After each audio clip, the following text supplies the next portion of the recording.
Pernahkah Anda berhenti sejenak untuk merenung bahwa mungkin Anda belum pernah benar-benar menjalani hidup Anda sendiri? Ini adalah pemikiran yang mengejutkan, tetapi banyak dari apa yang Anda pikirkan, putuskan, dan reaksi Anda bahkan mungkin tidak berasal dari diri Anda sendiri. Anda mungkin menjalani hidup yang Anda warisi, meyakini bahwa itu benar-benar milik Anda. Ketika saya pertama kali memahami ini, rasanya pikiran saya sendiri telah mengkhianati saya. Karena saya menemukan bahwa saya tidak bebas, saya terkondisi, dan itulah yang akan saya tunjukkan kepada Anda di sini. Bagaimana melepaskan pola-pola lama dan akhirnya mengalami kehidupan yang benar-benar milik Anda. Untuk sebagian besar hidup saya percaya bahwa saya membuat keputusan sendiri, mengendalikan jalan saya, dan bahwa pilihan-pilihan saya benar-benar milik saya. Tetapi pada titik tertentu ini hancur di hadapan saya seperti ilusi. Sangat menyakitkan untuk menyadari bahwa saya bukanlah penulis kehidupan saya sendiri. Tanpa saya sadari, saya hanya menjalankan serangkaian pola yang telah tertanam jauh sebelum saya bahkan mengerti apa arti dari sebuah pilihan. Semakin saya mengamati perilaku saya, semakin jelas bahwa ada sesuatu yang beroperasi di balik layar. Kumpulan kebiasaan mental, emosional, dan perilaku yang membuat saya terus-menerus dalam siklus yang sama. Saya akan bangun dengan lelah, mudah tersinggung, tanpa energi. Dan hal pertama yang saya lakukan adalah mengulang keluhan yang sama, kekhawatiran yang sama, pemikiran tentang kekurangan, dan kelangkaan yang sama. Saya pikir ini hanyalah kenyataan, tetapi itu hanyalah kebiasaan. Dan bukan hanya kebiasaan bertindak, tetapi juga kebiasaan emosional. Sains hari ini menjelaskan ini dengan angka-angka yang mencengangkan. Sekitar 95% dari tindakan harian Anda terotomatisasi, diatur oleh pola-pola yang bahkan tidak Anda sadari Anda bawa. Ini menjelaskan mengapa begitu banyak orang bekerja keras, berusaha, belajar, membuat rencana, namun mengulang kehidupan yang sama tahun demi tahun. Ini bukan karena kurangnya kecerdasan, bukan karena kurangnya kemauan, bukan nasib buruk. Ini adalah pemrograman. Saya ingat dengan jelas suatu hari yang dingin dan berawan ketika saya berada di sebuah pom bensin, tangan saya berlumuran oli, sedang mengganti ban. Bau oli terbakar, suara mobil, dan perasaan meresap bahwa saya menjalani hidup yang bukan milik saya. Dan kemudian, di tengah kekacauan itu saya menyadari sesuatu yang mengganggu. Saya mereplikasi perilaku emosional persis yang saya saksikan di rumah masa kecil saya. Hubungan yang sama dengan uang, cara yang sama dalam bereaksi terhadap kegagalan, ketakutan diam yang sama, perasaan yang sama bahwa segalanya terlalu sulit. Saya tidak membuat keputusan, saya mengulang ingatan, dan kenyataannya hampir setiap orang hidup seperti ini. Berapa kali Anda merasa seperti hidup Anda dalam mode otomatis? Berapa kali Anda menyadari bahwa bahkan ketika Anda memutuskan untuk berubah, Anda akhirnya kembali ke pola lama, tanpa menyadari kapan atau bagaimana? Berapa kali Anda berjanji pada diri sendiri, kali ini akan berbeda, hanya untuk menemukan diri Anda menjalani cara hidup yang persis sama beberapa hari kemudian? Ini tidak terjadi karena Anda lemah atau tidak mampu. Ini terjadi karena ada sistem di dalam diri Anda yang berjuang untuk menjaga segalanya tetap sama. Dan sistem itu disebut kebiasaan, atau seperti yang banyak orang sebut sekarang, sebuah paradigma. Kebiasaan tak terlihat ini mengatur bagaimana Anda berpikir, merasa, bereaksi, dan memutuskan. Ia bahkan menentukan berapa banyak Anda percaya layak untuk Anda hasilkan setiap bulan. Dan ketika saya menemukan ini, rasanya seperti tanah terbuka di bawah kaki saya. Saya memahami bahwa saya menjalani hidup yang dipinjam, diwarisi, terkondisi. Pikiran saya hanya mengulang apa yang telah dipelajarinya dari pengalaman masa kecil, dari percakapan yang tidak sengaja saya dengar, dari ketakutan yang saya amati pada orang dewasa di sekitar saya. Sistem emosional saya telah terbentuk selama bertahun-tahun hidup, berdampingan dengan orang-orang yang juga mengulang pengondisian mereka sendiri. Ini menjelaskan hal-hal yang dulunya tampak seperti misteri. Mengapa anak-anak dari orang yang berutang seringkali berjuang dengan uang? Mengapa individu yang dibesarkan di lingkungan yang penuh konflik seringkali mengulang hubungan yang sulit? Mengapa mereka yang tumbuh dengan mendengar uang sulit didapat tidak bisa percaya siapapun. Hidup itu keras, akhirnya menjalani realitas itu persis, bahkan ketika mereka mencoba melakukan yang sebaliknya. Ini bukan pilihan sadar.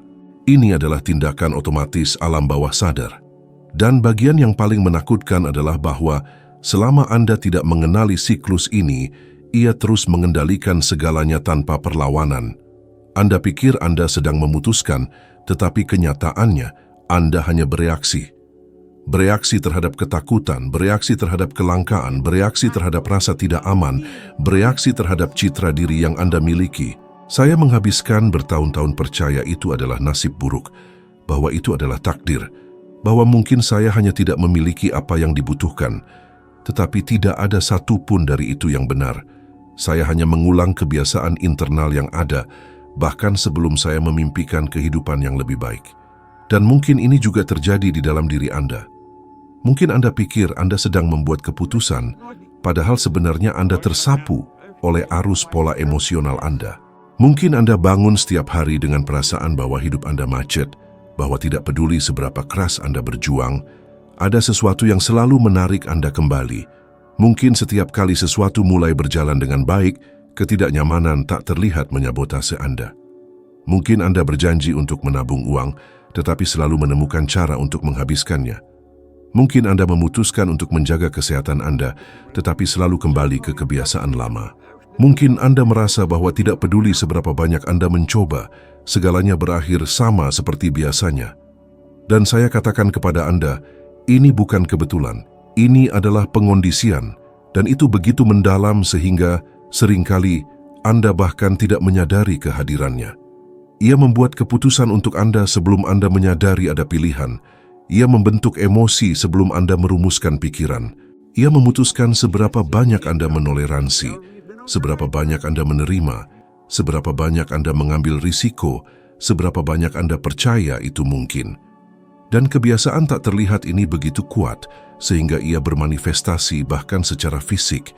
Reaksi tubuh Anda, tingkat energi Anda, postur Anda, bahkan cara Anda bernapas, semua itu dipengaruhi oleh pemrograman emosional internal Anda. Itulah tepatnya yang saya sadari di pom bensin itu, dengan tangan saya berlumuran oli.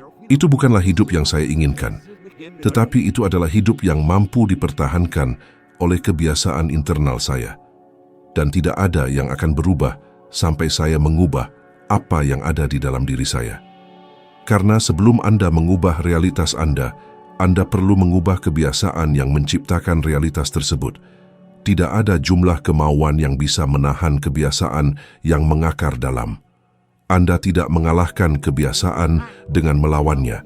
Anda mengalahkannya dengan menggantinya. Dan semuanya dimulai ketika Anda akhirnya mengenali bahwa hidup yang Anda jalani bukanlah hasil dari apa yang Anda inginkan, tetapi hasil dari apa yang Anda ulangi. Dan ketika kesadaran itu meresap, sesuatu di dalam diri Anda terbuka. Anda menyadari ada jalan keluar, tetapi itu datang dari dalam, bukan dari luar. Saat itulah saya memahami bahwa untuk mengubah hidup saya perlu mengubah terlebih dahulu apa yang saya ulangi tanpa menyadarinya. Pola emosional saya, pikiran otomatis saya, keyakinan diam saya, respons instingtif saya. Dan inilah fondasi dari semua transformasi sejati. Orang-orang percaya mereka terjebak karena mereka tidak berusaha cukup keras, karena mereka kurang disiplin, karena mereka tidak dilahirkan dengan apa yang dimiliki orang lain. Tetapi itu tidak pernah benar. Kebanyakan orang tetap di tempat yang sama tahun demi tahun hanya karena mereka tidak menyadari bahwa mereka terjebak. Mereka tidak menyadari ada kekuatan diam, otomatis, dan terpatri secara emosional yang mendorong segalanya kembali ke asalnya setiap kali mereka mencoba untuk maju. Dan semakin Anda mencoba untuk berubah hanya melalui kemauan, semakin kekuatan ini menarik Anda kembali, seperti karet gelang tak terlihat yang menjaga hidup Anda berputar dalam radius yang sama. Saya mengalami ini begitu intens sehingga hampir terasa supernatural. Saya akan berkata, kali ini akan berbeda. Dan selama beberapa hari, rasanya memang begitu. Saya akan membuat rencana, mengatur diri, memulai dengan energi. Tetapi segera setelah itu, ketidaknyamanan kecil akan menyusup masuk, keraguan, resistensi minimal yang hampir tidak bisa saya jelaskan. Dan tanpa menyadarinya, saya sudah kembali ke tindakan lama. Ketika saya menyadarinya, saya kembali persis di tempat saya selalu berada. Dan bagian terburuknya adalah saya akan mencoba membenarkannya dengan logika. Mungkin bukan waktu yang tepat, mungkin saya tidak pandai dalam hal ini, atau ini bukan untuk saya. Sampai saya menyadari tidak ada yang rasional tentang itu emosional, itu otomatis.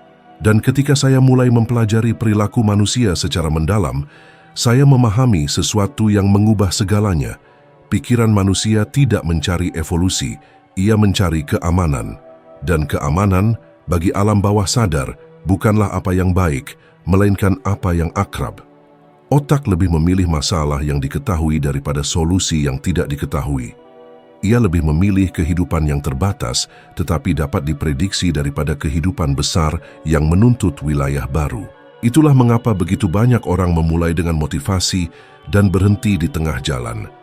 Ini bukan kurangnya kemampuan, ini adalah alam bawah sadar yang bereaksi terhadap gangguan dari hal yang akrab. Ketika saya membaca Think and Grow Rich, sesuatu di halaman-halaman itu berhadapan dengan saya seperti cermin.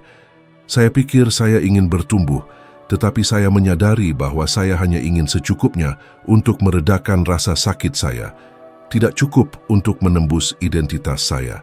Karena untuk benar-benar berubah, saya harus meninggalkan bagian dari diri saya yang telah saya bawa bertahun-tahun, dan itu menakutkan bagi siapapun. Saya menemukan bahwa saya tidak berkomitmen pada kesuksesan. Saya berkomitmen pada diri saya yang lama. Dengan emosi yang telah menemani saya sejak remaja, dengan pola pikir kelangkaan yang saya warisi, dengan ketakutan yang saya sebut kehati-hatian, dengan konformisme yang saya sebut realitas. Ketika kebenaran ini menghantam saya, rasanya seperti pukulan ke ulu hati. Saya menyadari saya gagal bukan karena saya lemah, tetapi karena saya terikat secara emosional pada versi lama diri saya. Saya mencoba membangun kehidupan baru sambil membawa di dalam diri saya manual emosional yang lama. Mustahil untuk berhasil. Saya mencoba bertumbuh, tetapi keyakinan saya menarik saya kembali. Saya mencoba untuk sejahtera, tetapi citra diri saya menolak hal baru. Saya mencoba mengambil risiko, tetapi alam bawah sadar saya berkata, itu bukan Anda. Dan mungkin ini juga terjadi di dalam diri Anda. Mungkin Anda mengatakan, Anda ingin menghasilkan lebih banyak uang, tetapi kebiasaan emosional yang Anda miliki tentang uang membuat Anda terus membelanjakan, menyabotase, takut mengambil risiko. Mungkin Anda mengklaim Anda menginginkan hubungan yang lebih baik, namun Anda mengulang pola emosional yang sama dari luka masa lalu. Mungkin Anda bilang ingin berganti karier, tapi Anda bertindak seperti seseorang yang butuh izin untuk benar-benar hidup. Dan detail yang paling kejam adalah Anda bahkan tidak menyadari bahwa Anda mengulang pola-pola ini. Rasanya alami, rasanya seperti Anda, dan itulah mengapa pola-pola itu begitu kuat. Saya ingat betul ketika kebenaran ini menghantam saya. Saya bekerja sebagai petugas pemadam kebakaran, berpenghasilan sangat sedikit, lelah, frustrasi, namun selalu kembali ke rutinitas yang sama. Dan suatu hari saya bertanya pada diri sendiri pertanyaan sederhana. Mengapa saya terus melakukan ini, padahal saya tahu ini bukan yang benar-benar saya inginkan? Pertanyaan itu membuat bulu kuduk saya merinding. Karena saya menyadari jawabannya tidak logis. Itu emosional. Saya tetap di sana karena itu familiar. Rasanya aman. Itu bisa diprediksi. Meskipun itu buruk. Penjara terbesar tidak dibangun dengan jeruji. Itu dibangun dengan kebiasaan emosional. Anda terus menjalani hidup yang sama karena alam bawah sadar Anda tahu persis cara menavigasinya. Dan setiap kali Anda mencoba sesuatu yang baru, entah itu menabung, berolahraga, belajar, memulai bisnis, menghargai diri sendiri, menetapkan batasan, pikiran Anda bereaksi dengan pesan yang sama. Ini aneh, ini berbahaya. Kembalilah ke yang Anda tahu. Dan kemudian datanglah ketakutan, kecemasan, penundaan, keputusasaan mendadak, kelelahan emosional. Ini bukan kegagalan Anda. Ini adalah mekanisme pelindung diri lama Anda. Hal yang paling menarik adalah ketika saya menyadari ini, saya merasakan campuran kelegaan dan pemberontakan. Kelegaan karena saya akhirnya mengerti mengapa hidup saya terasa stagnan. Pemberontakan karena saya menyadari telah menghabiskan bertahun-tahun percaya bahwa saya tidak mampu, padahal kenyataannya saya hanya terkondisi secara emosional untuk tidak melampaui zona nyaman saya. Dan pada saat itulah segalanya mulai berubah. Ketika saya berhenti berpikir, saya membutuhkan lebih banyak kekuatan dan mengerti saya membutuhkan lebih banyak kesadaran. Karena kebenaran yang brutal adalah ini, tidak ada yang tetap terperangkap karena mereka menginginkannya. Mereka tetap terperangkap karena mereka tidak melihat rantainya. Dan ketika Anda akhirnya melihat sistem tersembunyi ini beroperasi di dalam diri Anda, hidup berubah. Tidak sekaligus, tetapi mulai bergerak. Karena kesadaran selalu menjadi retakan pertama di dinding pengkondisian. Dan retakan pertama itulah yang justru menciptakan ruang untuk segala sesuatu yang mengikuti. Retakan pertama dalam diri saya yang lama tidak terjadi pada momen besar atau selama acara spesial. Itu terjadi pada hari biasa, begitu biasa sehingga saya mungkin hampir melupakannya jika tidak mengubah segalanya. Saya sedang duduk di ruang ganti Departemen Pemadam Kebakaran Toronto setelah giliran kerja berat lainnya, berkeringat, frustrasi, dan benar-benar tanpa arah. Seolah-olah saya telah mencapai batas emosional saya, bukan karena kelebihan beban, tetapi karena pengulangan. Pengulangan hidup yang tidak bisa lagi saya tahan. Dan dalam keheningan yang aneh itu, di antara lolongan sirene yang jauh dan bau kuat minyak dan karet, sesuatu di dalam diri saya tiba-tiba hancur. Itu bukan kemarahan, itu bukan kesedihan, itu adalah kejelasan. Kejelasan yang begitu tak terduga hingga hampir membuat saya takut. Saya menyadari untuk pertama kalinya bahwa saya menjalani hidup yang tidak saya pilih. Hidup yang seolah-olah telah ditulis untuk saya sebelum saya lahir. Dan ini menohok saya seperti kejutan. Saya tidak memutuskan apapun. Saya hanya mengikuti naskah yang diberikan lingkungan saya kepada saya. Naskah peluang yang terlewatkan. Naskah gaji yang pas-pasan. Naskah memang begini adanya, terimalah. Dan ketika kebenaran itu menembus Anda, itu menyakitkan. Karena Anda menyadari bahwa tidak ada yang benar-benar milik Anda. Anda hanya mengulang ketakutan yang Anda lihat pada orang lain, mengulang konformitas yang Anda pelajari dengan mengamati, mengulang batasan yang tidak pernah Anda pertanyakan, dan ketika saya menyadari ini, saya merasakan sesuatu yang belum pernah saya rasakan sebelumnya, campuran rasa malu dan kelegaan. Malu karena telah hidup begitu lama sesuai dengan cetakan yang bukan milik saya, dan kelegaan karena akhirnya memahami alasan stagnasi saya. Saat itulah saya membuat pilihan kecil namun sangat simbolis. Saya memutuskan tidak akan lagi menerima jalan itu sebagai sesuatu yang tak terhindarkan. Bukan berarti saya sudah tahu kemana harus pergi, saya tidak tahu. Tetapi saya memutuskan bahwa mulai saat itu, saya tidak akan lagi terus berjalan di jalan yang tidak saya inginkan. Itu adalah retakan pertama. Retakan pertama di dinding yang saya kira kokoh.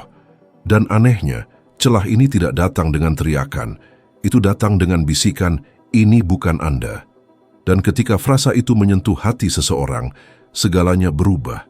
Karena Anda menyadari bahwa Anda hidup di bawah potensi Anda. Dan justru pada saat itulah pergeseran emosional dimulai yang dilawan otak Anda dengan segenap kekuatannya. Saya ingat sensasi fisik persis yang saya rasakan hari itu. Seolah-olah pikiran saya mencoba menarik. Saya kembali ke diri lama saya, ke justifikasi lama, ke kenyamanan lama yang menyamar sebagai keamanan. Tetapi untuk satu saat, hanya satu saat, kebiasaan lama itu kalah dalam pertarungan. Dan saya merasa perlu bertindak sebelum kebiasaan itu kembali lebih kuat. Saat itulah saya melakukan sesuatu yang kecil, namun benar-benar di luar karakter saya. Saya mematikan mode otomatis. Saya mengamati diri sendiri. Dan saya dengan sadar memutuskan untuk melakukan kebalikan dari apa yang selalu saya lakukan. Ini mungkin tampak tidak penting bagi orang luar, tetapi bagi seseorang yang terkondisi secara emosional, itu adalah gempa bumi internal. Ketika Anda mengambil tindakan pertama yang bertentangan dengan diri lama Anda mengirim pesan yang kuat ke pikiran Anda. Saya bisa bertindak berbeda. dan gerakan kecil itu mulai melemahkan pengkondisian. Saya merasakannya hari itu. Saat saya meninggalkan ruang ganti dan berjalan menyusuri jalan yang dingin, saya tidak tahu apa yang akan terjadi. Tetapi saya tahu saya bukan lagi orang yang sama persis. Retakan pertama telah terjadi. Sesuatu di dalam diri saya telah rusak, dan ketika sesuatu rusak, sesuatu yang baru bisa masuk. Tetapi hal yang menarik adalah perubahan ini tidak datang sebagai keberanian heroik. Itu datang sebagai ketidaknyamanan. Dan disinilah banyak orang tersesat. Karena ketika ketidaknyamanan muncul, mereka percaya itu adalah tanda bahwa mereka melakukan sesuatu yang salah. Tapi tidak. Faktanya, ketidaknyamanan adalah bukti pasti bahwa Anda menyentuh area internal yang belum pernah tersentuh sebelumnya. Itu adalah gejala pertama dari perubahan sejati. Saya ingat berjalan dan merasakan perut saya mual, bukan karena saya takut gagal, tetapi karena, untuk pertama kalinya, saya akan meninggalkan diri lama saya. Dan melepaskan versi lama diri Anda seperti melangkah melewati pintu emosional. Anda tidak tahu apa yang ada di sisi lain, tetapi Anda tahu bahwa jika Anda tetap di tempat Anda berada, Anda akan terus menjalani hidup yang bukan milik Anda. Dan mungkin itu adalah perasaan yang pernah Anda alami pada suatu saat. Intuisi bahwa sesuatu di dalam diri Anda perlu rusak agar sesuatu yang baru lahir. Keinginan untuk berubah bercampur dengan ketakutan yang tidak dapat dijelaskan. Perasaan bahwa jika Anda tidak melakukan sesuatu yang berbeda sekarang, seluruh hidup Anda akan tetap sama. Momen itu, retakan itu, adalah awal dari segalanya. Karena tidak ada transformasi yang dimulai dengan sesuatu yang besar. Itu selalu dimulai dengan kehancuran internal yang sunyi, hampir tidak terlihat namun sangat nyata. Momen ketika Anda akhirnya berkata, "Saya tidak akan terus seperti ini." Dan ketika titik puncaknya itu terjadi, Anda tidak akan pernah kembali menjadi diri Anda yang dulu. Selama bertahun-tahun kelangkaan adalah lensa yang melaluinya saya melihat segalanya. Saya tidak menyadarinya saat itu, karena kelangkaan tidak menampilkan dirinya sebagai kekurangan. Ia menampilkan dirinya sebagai urgensi, sebagai kecemasan, sebagai perasaan bahwa jika Anda tidak memanfaatkan setiap peluang sekarang, Anda tidak akan pernah memiliki yang lain. Dan justru perasaan itulah yang mencegah Anda untuk tumbuh. Kelangkaan membuat Anda berpikir kecil, menuntut sedikit, menerima lebih sedikit, takut penolakan, puas dengan remah-remah. Dan kenyataannya, kelangkaan tidak berasal dari dompet Anda. Itu berasal dari pikiran Anda. Saya mengalaminya begitu intens, sehingga bahkan setelah memulai bisnis kebersihan saya, ketika saya sudah berpenghasilan lebih dari yang pernah saya bayangkan, perilaku saya masih seperti seseorang yang takut kehilangan segalanya. Saya ingat bulan pertama saya mendapatkan $1.000. Seolah-olah dunia telah terbuka bagi saya. Pada bulan kedua, saya mendapatkan $2.000 dan saya hampir tidak bisa mempercayainya. Itu lebih dari yang pernah saya lihat dalam hidup saya. Tetapi tak lama kemudian, saya kehilangan semuanya. Saya kembali ke angka-angka sebelumnya, kembali ke kesulitan, kembali ke pola lama. Saat itu, saya pikir itu nasib buruk. Saya pikir saya salah mengenakan biaya. Saya pikir segalanya hanya salah. Tetapi bertahun-tahun kemudian, saya menyadari dengan jelas apa yang telah terjadi. Saya tidak memiliki kerangka emosional untuk mempertahankan kemakmuran. Karena kelangkaan di dalam diri saya lebih kuat daripada uang yang masuk. Alam bawah sadar selalu menemukan cara untuk menyelaraskan hidup Anda dengan gambaran yang Anda miliki tentang diri Anda. Dan gambaran saya adalah seorang pemuda yang percaya bahwa dia tidak pantas mendapatkan banyak. Saya tumbuh dewasa mendengar orang mengatakan bahwa uang sulit didapat, bahwa peluang tidak jatuh dari langit, bahwa dunia ini keras, bahwa mereka yang lahir miskin akan mati miskin. Keyakinan semacam ini tidak hilang dengan peningkatan pendapatan.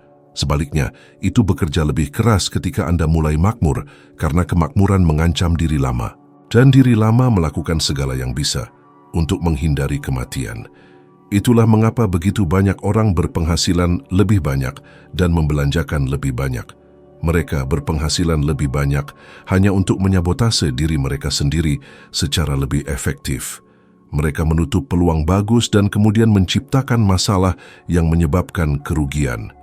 Kelangkaan bertindak seperti magnet yang menarik segala sesuatu kembali ke tingkat emosional dari mana Anda berasal.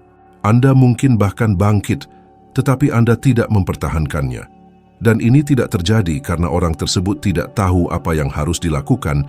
Ini terjadi karena mereka tidak merasa pantas menerima apa yang mereka terima.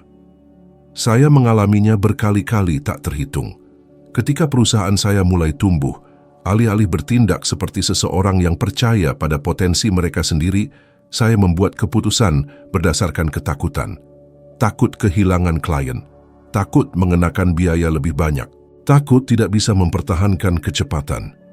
Dan ketakutan ini menyamar sebagai kerendahan hati.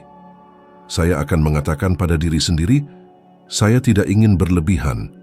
Saya tidak ingin terlihat terlalu ambisius. Saya tidak ingin terlihat serakah. Dan saat saya mengatakan ini, saya justru semakin memperkuat pola kelangkaan yang mengendalikan identitas saya. Pola ini tidak akan hilang dengan sendirinya, ia membutuhkan kesadaran, kehadiran diri, keberanian emosional. Karena perubahan bukan hanya tentang mempelajari alat baru, ini tentang melepaskan keyakinan lama. Dan melepaskan apa yang akrab selalu menyakitkan. Namun, rasa sakit karena berpegang pada sesuatu yang menghancurkanmu jauh lebih besar. Saya mengalami ini dengan sangat jelas pada suatu hari yang benar-benar biasa. Saya sedang duduk di meja kecil, meninjau angka bulanan saya, dan menyadari bahwa saya telah menghasilkan jumlah yang cukup besar pada periode itu. Namun entah bagaimana, hampir tidak ada yang tersisa. Saat itu juga sesuatu menjadi sangat jelas. Saya hidup persis sesuai dengan apa yang saya yakini pantas saya dapatkan. Meskipun secara rasional saya mengaku ingin sejahtera, secara emosional saya masih orang yang sama yang memandang dirinya terbatas. Dan memahami ini seperti membuka jendela di ruangan gelap. Cahaya baru itu tidak nyaman tetapi perlu. Ini membuat saya menyadari sesuatu yang mendalam.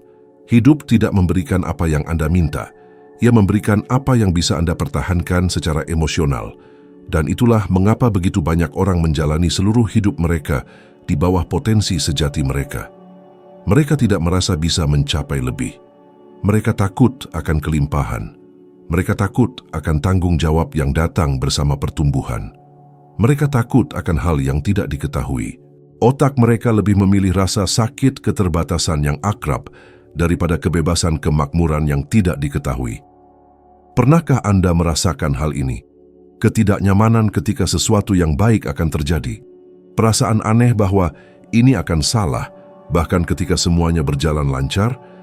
Dorongan mendadak untuk menyerah tepat saat segala sesuatunya mulai mengalir. Ini adalah pola pikir kelangkaan.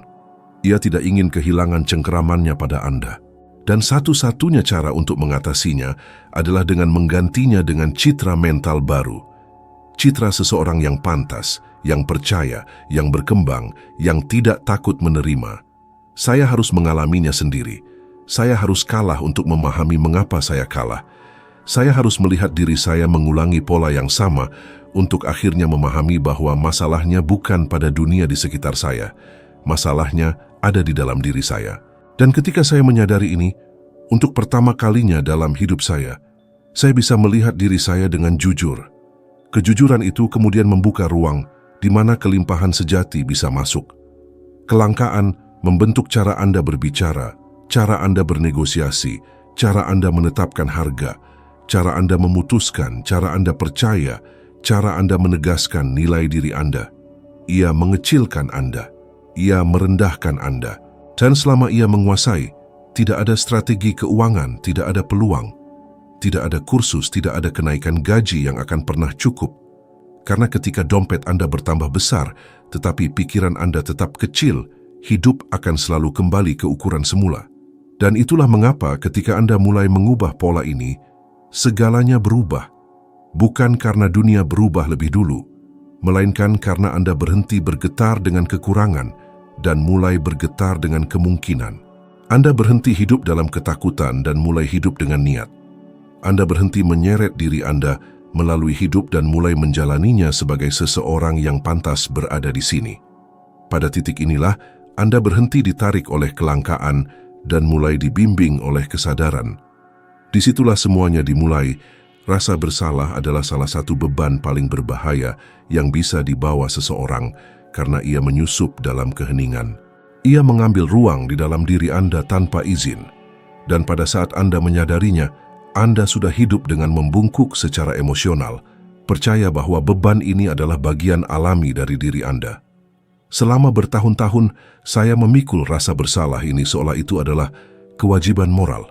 Rasa bersalah karena tidak belajar. Rasa bersalah karena tidak mengikuti jalan yang diharapkan orang lain. Rasa bersalah karena tidak menghasilkan cukup. Rasa bersalah karena merasa tidak pernah cukup baik. Dan rasa bersalah ini menguras energi saya dengan cara yang hampir tak terlihat, karena ia tidak bermanifestasi sebagai teriakan internal. Ia muncul sebagai kelelahan, sebagai keraguan, sebagai suara yang berkata, "Mungkin saya tidak cukup baik." Saya ingat suatu malam yang sangat membekaskan pola ini dalam benak saya. Saya sedang membersihkan lantai kantor pada pukul 3 pagi, sendirian. Kesunyian begitu dalam hingga Anda bisa mendengar suara napas saya menggema di karpet. Dan saat saya menggosok lantai itu untuk yang ke-20 kalinya, saya mulai bertanya-tanya bagaimana saya bisa berakhir di sana. Saya tidak punya ambisi, tidak ada rencana, tidak ada visi. Dan yang paling aneh adalah, alih-alih merasa marah pada situasi itu, yang saya rasakan adalah rasa bersalah karena tidak lebih pintar, karena tidak belajar, karena tidak membuat pilihan yang lebih baik. Seolah lantai kotor itu adalah penghakiman terakhir atas keputusan yang tidak saya buat. Namun sesuatu yang tidak terduga terjadi saat itu juga. Saat saya membersihkan, saya menyadari bahwa rasa bersalah sama sekali tidak membantu saya. Saya tidak menjadi lebih baik karenanya. Saya tidak mengubah perilaku saya. Saya tidak bertumbuh. Rasa bersalah hanyalah jangkar yang dipegang oleh versi diri saya yang tidak lagi masuk akal. Dan kesadaran ini datang dengan rasa sakit yang tajam. Karena mengakui bahwa rasa bersalah tidak ada gunanya, berarti mengakui bahwa Anda menderita dengan sia-sia. Ini berarti mengakui bahwa Anda terjebak oleh mekanisme emosional yang terus-menerus menekan Anda. Dan ini bukan hanya perasaan pribadi. Penelitian ilmiah menunjukkan bahwa rasa bersalah kronis secara drastis mengurangi kapasitas pengambilan keputusan dan membatasi visi seseorang untuk masa depan. Otak, ketika diliputi rasa bersalah, memasuki keadaan penarikan psikologis. Anda menghindari mengambil risiko, Anda menghindari bertumbuh, Anda menghindari tampil, Anda menghindari menempatkan diri Anda di luar sana. Seolah-olah alam bawah sadar Anda berkata, "Jangan berani-berani." Dan ketika Anda hidup dalam keadaan ini, peluang tidak hilang. Anda hanya mengecil di hadapan mereka. Saya mengalami ini berulang kali. Setiap kali muncul kesempatan untuk meningkatkan diri, baik itu mengambil klien yang lebih besar atau membuat proposal yang lebih berani, sesuatu di dalam diri saya berbisik bahwa saya tidak pantas mendapatkannya, bahwa saya belum berbuat cukup untuk menerimanya, bahwa saya perlu menjadi lebih baik, lebih siap, lebih berkualitas, lebih apapun sebelum saya bisa menerima langkah yang lebih besar. Inilah racun rasa bersalah. Ia meyakinkan Anda bahwa Anda hanya pantas setelah Anda lebih menderita. Dan itu adalah kebohongan yang menghancurkan. Rasa bersalah membentuk postur Anda. Anda berjalan lebih membungkuk. Suara Anda keluar lebih lemah. Keputusan Anda terasa kecil. Anda terus-menerus bertindak seolah meminta maaf, bahkan untuk hal-hal yang bukan tanggung jawab Anda. Karena ketika Anda memikul rasa bersalah, Anda melihat diri Anda sebagai seseorang yang selalu berutang. Dan ketika Anda melihat diri Anda seperti itu, Anda menarik situasi yang memperkuatnya. Orang-orang yang menyalahgunakan niat baik Anda, atasan yang membayar kurang dari nilai Anda, hubungan di mana Anda memberi lebih dari yang Anda terima. Semua itu karena secara internal Anda masih percaya Anda berutang pada kehidupan. Saya ingat pernah menolak kontrak besar di awal bisnis saya karena saya pikir saya belum siap. Kenyataannya saya siap, tetapi rasa bersalah tidak membiarkan saya mengakuinya. Ia membuat setiap kegagalan di masa lalu terasa seperti bukti permanen ketidakcukupan saya. Dan ini menyebabkan saya kehilangan peluang yang bisa mengubah hidup saya jauh lebih awal. Namun titik baliknya datang pada hari yang sangat sederhana. Saya sedang duduk di kursi bus dalam perjalanan pulang setelah shift yang melelahkan, melihat keluar jendela dan berpikir tentang bagaimana hidup saya berputar-putar. Dan pada saat itulah saya mendapat pemikiran yang begitu jernih, seolah datang dari luar diri saya. Rasa bersalah tidak menyelamatkanmu, ia perlahan membunuhmu. Itu menusuk saya seperti pisau. Karena itu benar, rasa bersalah tidak membuat saya bertindak lebih baik. Itu hanya membuat saya merasa lebih buruk. Dan pada saat itu juga, saya mengerti bahwa jika saya benar-benar ingin membangun sesuatu yang baru, apapun, saya harus meninggalkan beban itu. Dan melepaskan rasa bersalah bukanlah tindakan emosional yang indah. Itu adalah proses psikologis yang mendalam. Ia menuntut keberanian untuk melihat kesalahan Anda sendiri dan berkata, saya melakukan yang terbaik yang saya bisa dengan apa yang saya miliki saat itu. Ia menuntut kebaikan terhadap diri sendiri. Ia menuntut kedewasaan untuk menyadari bahwa tidak seorang pun menjadi lebih baik dengan membenci dirinya sendiri. Ia menuntut kekuatan untuk memahami bahwa rasa bersalah adalah mekanisme kontrol. Dan selama Anda terperangkap olehnya, alam bawah sadar, Anda tidak akan membiarkan Anda berkembang. Ketika saya akhirnya melepaskan rasa bersalah itu, meskipun bertahap, sesuatu dalam diri saya selaras. Energi saya meningkat. Pengambilan keputusan saya menjadi lebih jelas. Saya mulai bertindak dengan lebih banyak kehadiran. Saya mulai melihat peluang yang dulunya tampak jauh. Rasa bersalah seperti filter gelap di atas mata saya. Ketika saya melepas filter itu, dunia menjadi lebih tajam. Dan ketika dunia menjadi lebih tajam, saya akhirnya mulai bergerak. Kenyataannya tidak seorang pun maju sambil memikul rasa bersalah. Ia mengikat Anda ke masa lalu saat Anda mencoba berjalan menuju masa depan. Dan ketika Anda melepaskan beban itu, bukan secara tidak bertanggung jawab melainkan secara sadar, Anda menyadari sesuatu yang membebaskan. Anda tidak pernah rusak. Anda hanya bersembunyi di balik pola emosional yang mencegah kekuatan sejati Anda muncul. Dan ketika Anda meninggalkan pola itu, segalanya mulai bergerak dengan cara yang dulunya tampak mustahil. Pasivitas adalah, untuk waktu yang sangat lama, pola diam yang mendikte hidup saya. Saya bangun, melakukan apa yang harus saya lakukan, bereaksi terhadap apapun yang datang, dan pada akhir hari, saya merasa bahwa tidak ada yang benar-benar saya bangun, hanya didorong oleh rutinitas.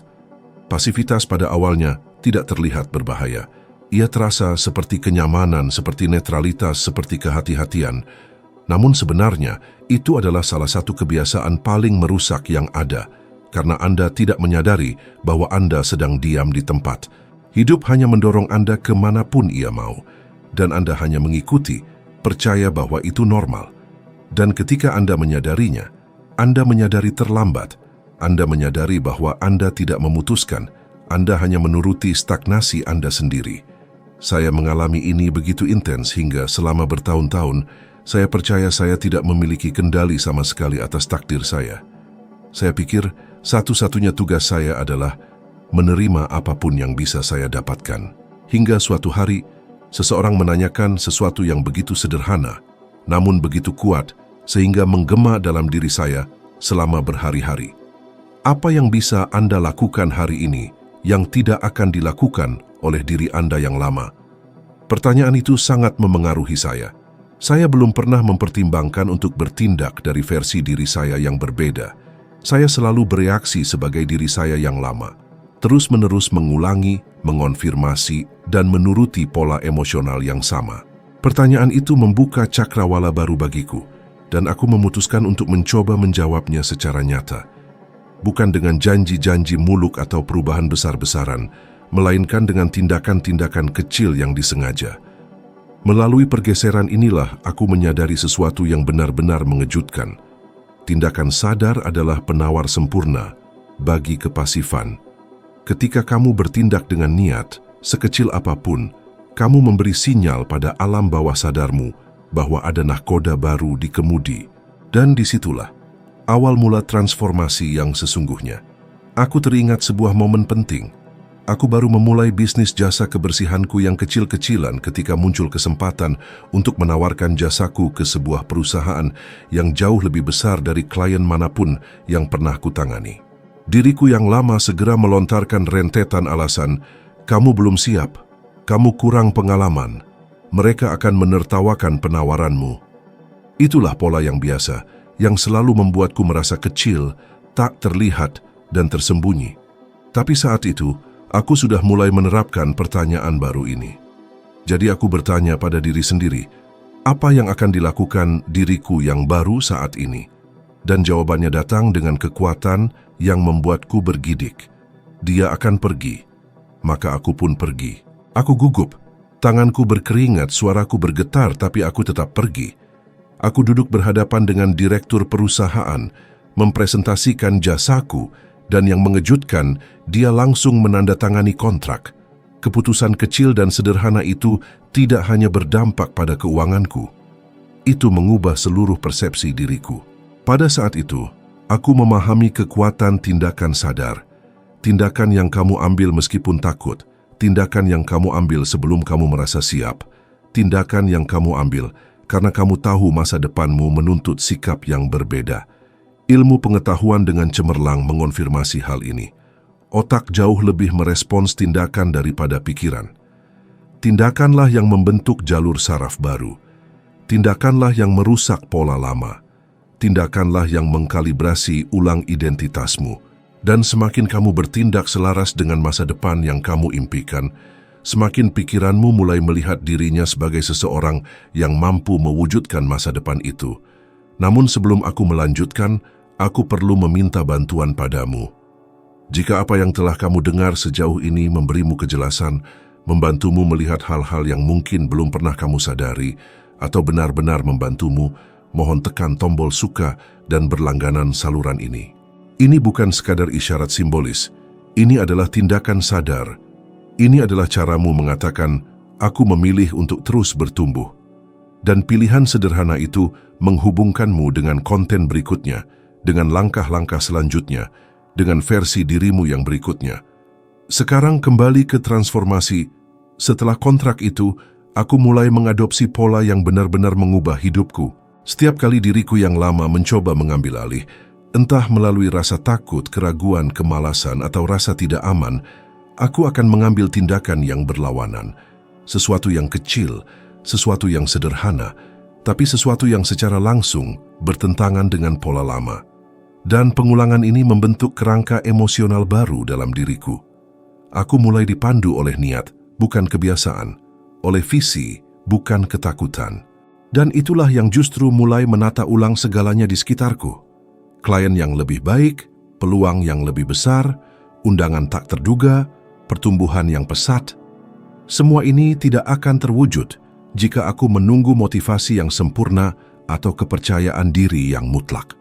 Semuanya dimulai dengan tindakan-tindakan kecil yang tidak akan pernah berani dilakukan oleh diriku yang lama.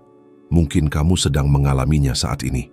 Mungkin ada sesuatu yang kamu tahu perlu kamu lakukan. Mengirim pesan, meminta kenaikan gaji, meluncurkan proyek, menegaskan diri, menetapkan batasan, membuat keputusan, tapi kepasifan yang menyamar sebagai kehati-hatian telah membelenggumu selama bertahun-tahun. Dan setiap kali kamu mempertimbangkan untuk bertindak, pola lama muncul kembali. Bagaimana jika salah? Bagaimana jika kamu belum siap? Bagaimana jika mereka menertawakanmu?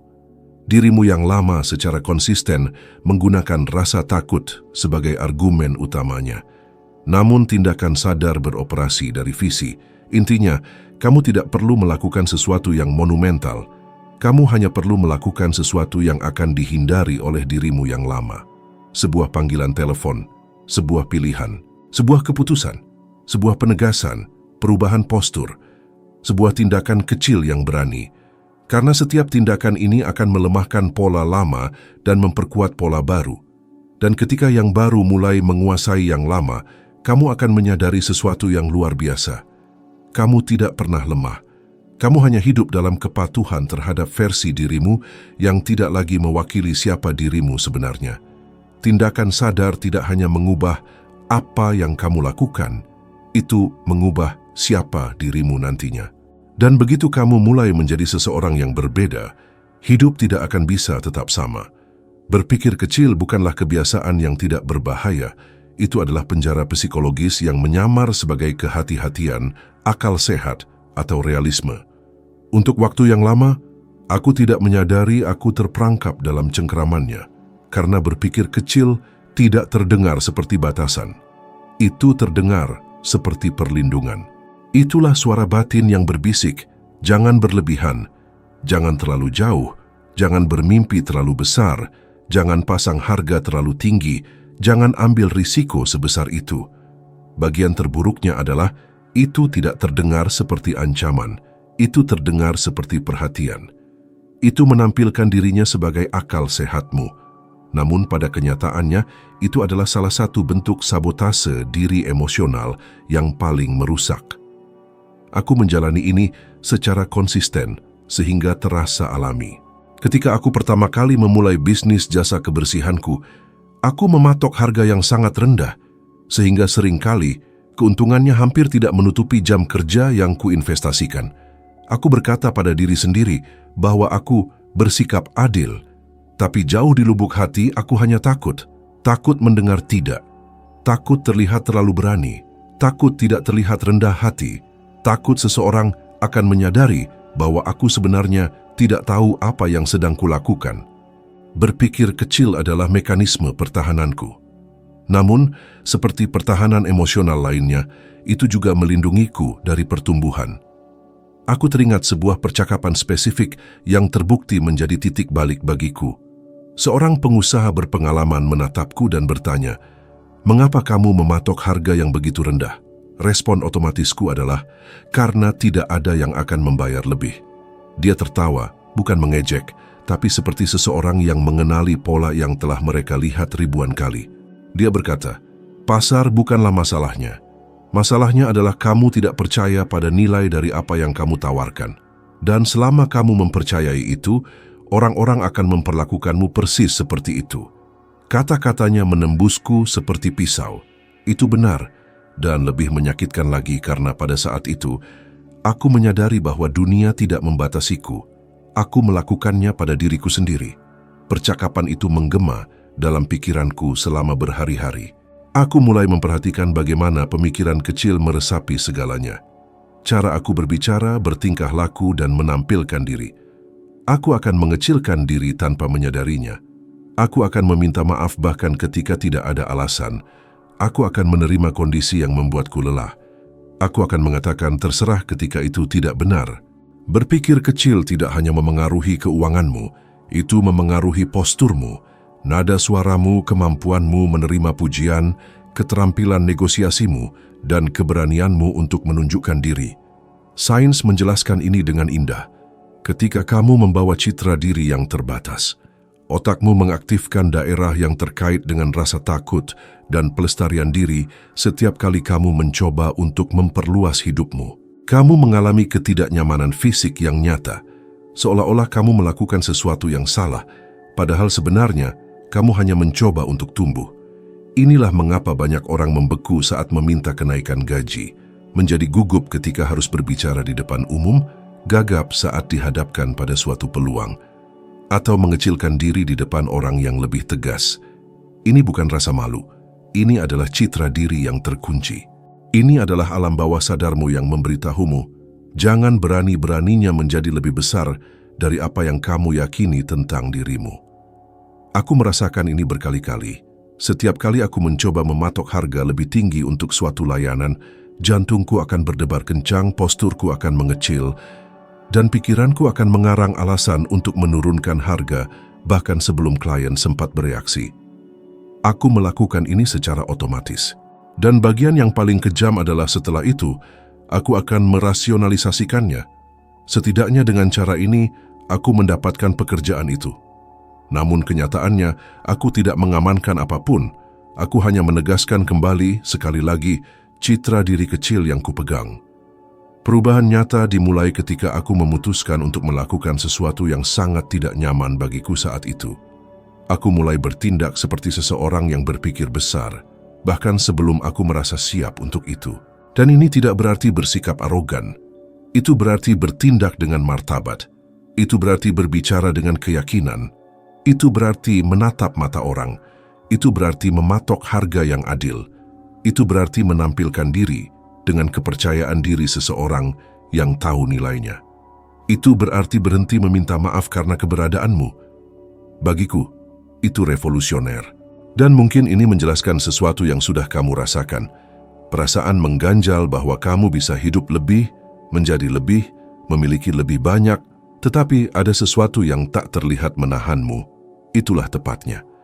Pemikiran kecil membangun sangkar tak terlihat di sekitar identitasmu. Kamu tahu ada lebih banyak di luar sana, tetapi sesuatu dalam dirimu bersikeras, itu bukan untukmu. Bukan sekarang, bukan dengan cara ini. Dan begitulah kamu menjaga dirimu tetap kecil agar muat di ruangmu saat ini. Dan mencoba muat di tempat yang bukan milikmu adalah cara yang paling menyakitkan untuk ada. Kenyataannya, berpikir kecil tidak melindungi siapapun. Itu hanya memperpanjang penderitaan. Kamu dilahirkan dengan kapasitas yang luar biasa, namun kamu hidup tertekan dalam versi dirimu yang sangat kecil. Dan semakin kamu mencoba untuk hidup lebih kecil dari dirimu yang sebenarnya, semakin banyak hidup akan memberi sinyal bahwa ada sesuatu yang tidak beres. Kamu mengalami frustrasi, stagnasi, kurangnya antusiasme, rasa potensi yang terbuang sia-sia. Bukan karena ada sesuatu yang salah secara inheren dengan dirimu, tetapi karena kamu mencoba memaksakan diri masuk ke ruang emosional yang tidak lagi melayanimu.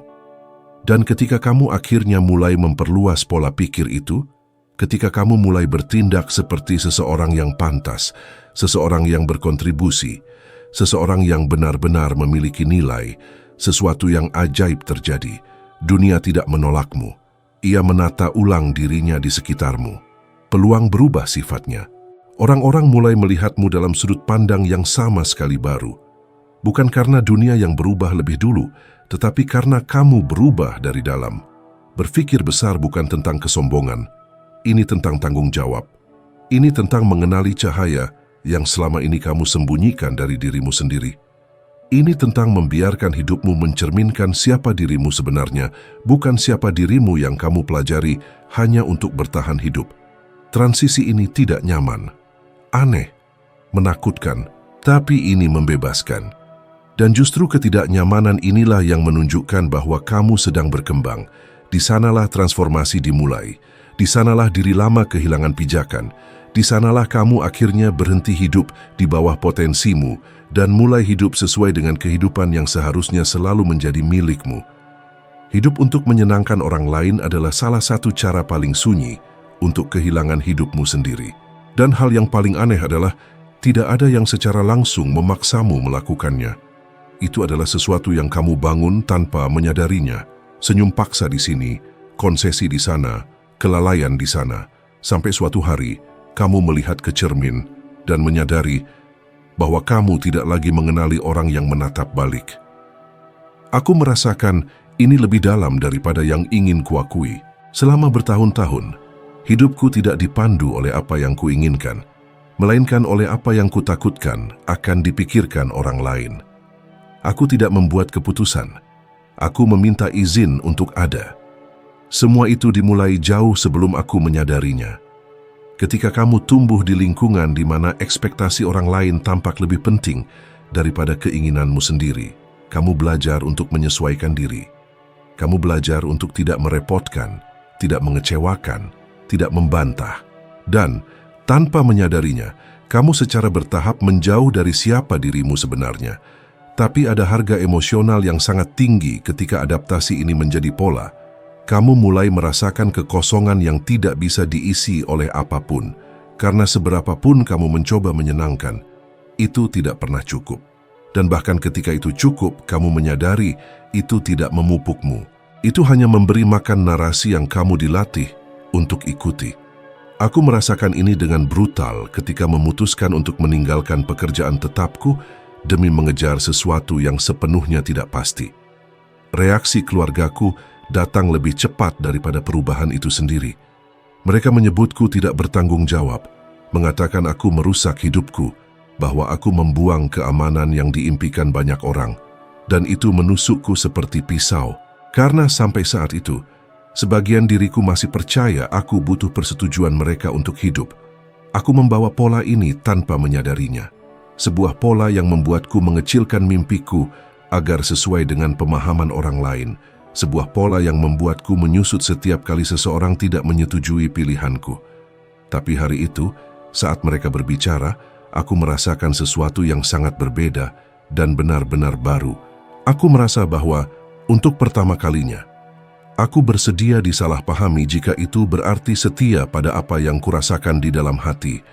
Dan itu adalah salah satu keputusan tersulit yang bisa diambil setiap manusia, memilih kebenaran internal daripada validasi eksternal.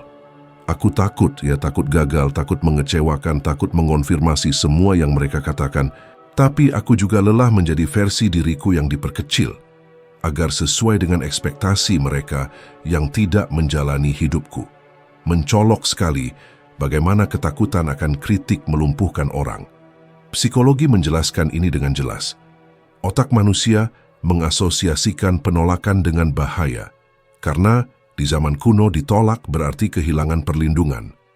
Hari ini tidak ada yang mati karena ketidaksetujuan, tetapi tubuh bereaksi seolah-olah akan mati.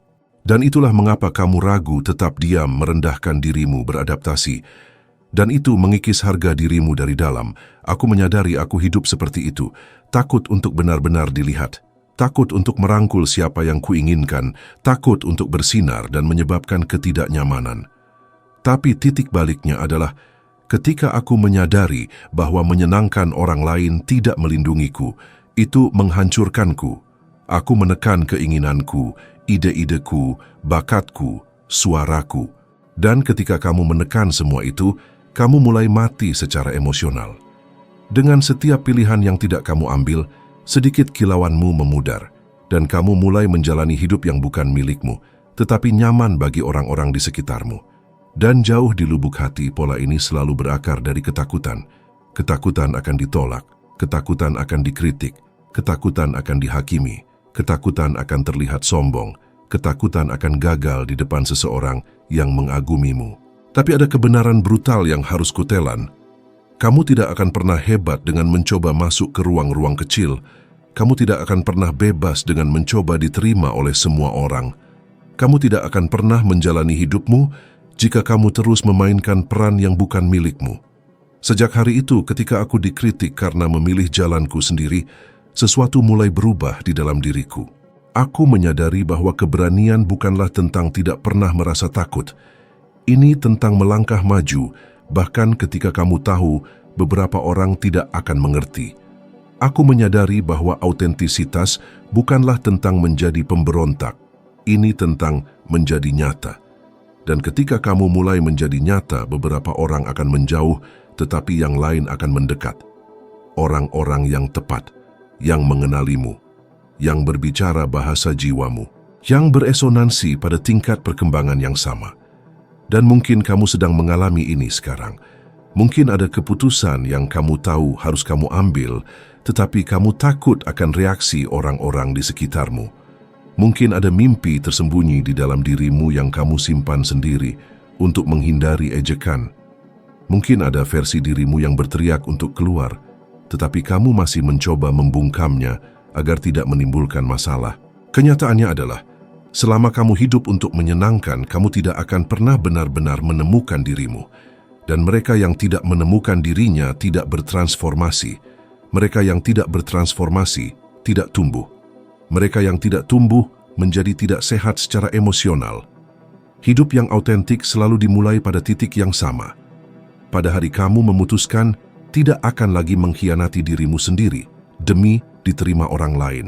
Dan ketika kamu membuat keputusan itu, bahkan jika itu kecil, bahkan jika kamu gemetar, bahkan jika kamu tidak percaya diri, seluruh alam semesta mulai merespons dengan cara yang dulunya tampak mustahil. Karena energi paling kuat yang ada adalah energi dari seseorang yang akhirnya berhenti meminta izin untuk menjadi siapa dirinya sebenarnya. Resistansi terhadap hal baru selalu menjadi kekuatan besar di dalam diriku, sunyi, namun tak henti-hentinya. Itu tidak muncul sebagai hambatan besar, tetapi sebagai sabotase internal kecil. Pikiran yang terpencar, ketakutan yang menyamar sebagai kehati-hatian, impuls emosional yang membuatku mundur tepat ketika aku akan maju. Dan sungguh mencolok betapa meyakinkannya resistansi ini. Ia selalu menampilkan dirinya dengan argumen yang masuk akal. Santai saja, jangan terburu-buru, mungkin ini bukan waktu yang tepat. Lebih baik amankan apa yang sudah kamu miliki.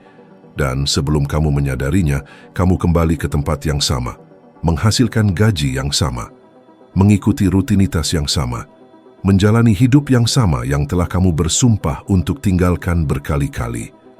Aku ingat jelas pertama kali aku mendapatkan jumlah uang yang bagiku terasa terlalu besar. Seolah-olah alam semesta menyerahkan padaku kehidupan yang belum pernah kulihat sebelumnya. Dan alih-alih merasa pantas, aku merasa takut. Aku tidak tahu bagaimana menanganinya. Seolah-olah identitas lamaku sedang terancam. Dan ketika identitasmu terancam, resistansi datang dengan kekuatan penuh. Aku mulai membuat keputusan yang salah tanpa menyadarinya. Mulai menciptakan masalah di tempat yang tidak ada masalah. Mulai bertindak impulsif atas detail-detail sepele. Seolah-olah perilakuku sendiri mencoba mengurangi keuntunganku ke ukuran emosional yang sama yang kubawa. Inilah yang persis terjadi pada begitu banyak orang. Dan bagian yang paling kejam adalah mereka tidak menyadarinya. Mereka pikir mereka terganggu. Mereka pikir itu tidak ditakdirkan. Mereka pikir segala sesuatunya tiba-tiba berubah. Tapi itu bukan semua itu. Itu adalah diri lama yang berjuang untuk tetap hidup. Resistansi adalah mekanisme psikologis yang mendalam, upaya alam bawah sadar untuk menjaga semuanya tetap sama. Ia memahami hal baru sebagai ancaman, bahkan ketika hal baru itu baik, itu naluriah, itu otomatis. Dan itulah mengapa sangat sulit untuk melihatnya. Dan pergulatan internal ini membuatku teringat akan kisah-kisah tak terhitung yang kulihat dalam kehidupan nyata, orang-orang brilian yang memiliki kesempatan besar dan di puncak kejayaan mereka mulai kehilangan kendali atas hidup mereka sendiri. Dan kasus Mike Tyson selalu sangat mempengaruhiku. Dia memiliki bakat luar biasa, kekuatan, kecemerlangan, tapi dia membawa serangkaian kebiasaan emosional yang merusak, begitu kuat sehingga baik ketenaran maupun uang tidak bisa menahannya. Pola emosional lama mengalahkan realitas eksternal yang baru, dan ini terjadi pada lebih banyak orang daripada yang kita bayangkan. Bukan karena kurangnya kemampuan, tapi karena kurangnya struktur emosional untuk menopang hal baru. Aku ingat merasakan konflik semacam ini persis ketika bisnisku mulai berkembang terlalu cepat.